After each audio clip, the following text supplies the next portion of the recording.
दर्जा ही एक सनद आहे. केंद्र सरकारनं त्या भाषेवर तिच्या प्राचीनत्वावर केलेला तो शिक्कामोर्तब आहे. ही एक अत्यंत महत्त्वाची भाषा आहे.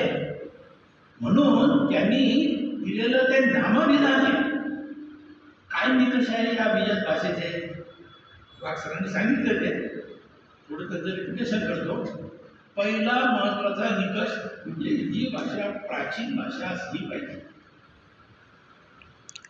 तमिळला जेव्हा मिळाला तेव्हा 500 ते 1000 वर्ष असले तरी चालतात असा निकष होता. त्यांना मिळाल्यानंतर मग त्यांनी निकष बदलला. आपला प्रभाव वापरून, केंद्र सरकारवर जो प्रभाव होता तो वापरून त्यांनी 1500 ते 2000 पर्यंतचं वर्ष वय या भाषेचं असलं पाहिजे असा निकष बदलला. म्हणजे आता कोणाला हा दर्जा मिळू नये. पहिला महत्वाचा निकष म्हणजे ही भाषा अत्यंत प्राचीन असली पाहिजे. 1500-2000 पर्यंत तिचं वय असलं पाहिजे.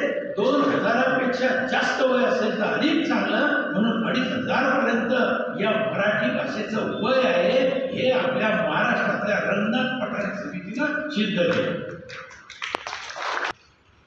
मराठी भाषा थोडं स्पष्ट बोलतो, जन्माला आलेली नाही. आपल्याला आतापर्यंत असंच शिकवलेलं आहे की मराठी भाषेची जननी आहे आणि मराठी भाषेचं वय फक्त 800 वर्षाचं आहे.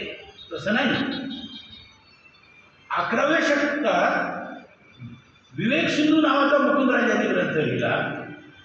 1875 साली लीळाचरित्र नावाच्या मानव पंथाचे संस्थापक चक्रधर स्वामी यांचा चरित्र ग्रंथ आठवणीच्या रूपाने लिहिला गेला. 1290 साली माऊली ज्ञानेश्वरांचा ज्ञानेश्वरी हा ग्रंथ लिहिला गेला. हे एवढे मोठे मराठी भाषेतले प्रचंड असे ग्रंथ यांचंच तो वय 700-800 आहे.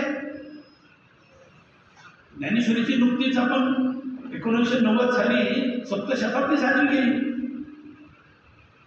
म्हणजे याचा अर्थ भाषेच्या उदयाच्या काळीच एवढे मोठे चांगले ग्रंथ कसे लिहिले जातील याचं कारण हेच आहे की ती आताची अलीकडची भाषा नाही. त्या भाषेला प्रदीर्घ परंपरा आहे आणि त्या समितीनं सगळे पुरावे दिले.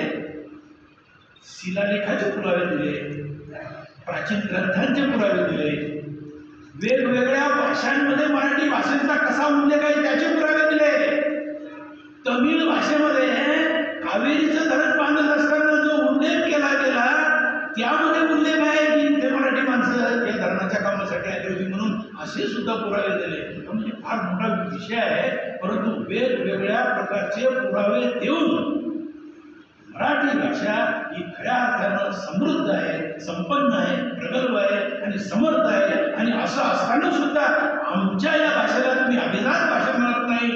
याच्यामध्ये काय राजकारण, याच्यामध्ये तुमचं काय धोरण आहे असा प्रश्न इथल्या मराठी माणसाला वाटत.